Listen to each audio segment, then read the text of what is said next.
Are you wondering how to claim your Bupa insurance online quickly and easily? Today, I'll walk you through the entire process step by step so you can get your claim sorted without any hassle. No matter where you are, the first step is to head to the official Bupa website. If you're in the UK, it's bupa.co.uk, but it may differ depending on your country. Once you're on the homepage, look at the top right corner and click on Sign In.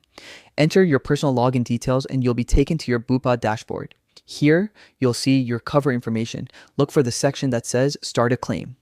This could be a dental claim, a health insurance claim, or another type of treatment. Before you begin, make sure you have your receipts ready on your computer, as you'll need them to complete the claim. Click Start My Claim, and you'll be guided through a simple form. You'll enter your personal details, information about the treatment, upload your receipts, confirm payment details, and finally complete the declaration.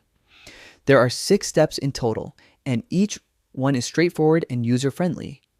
Once everything is submitted, your claim will be processed and you'll receive your reimbursement according to Bupa's standard timelines. And that's it. Simple, fast, and stress-free.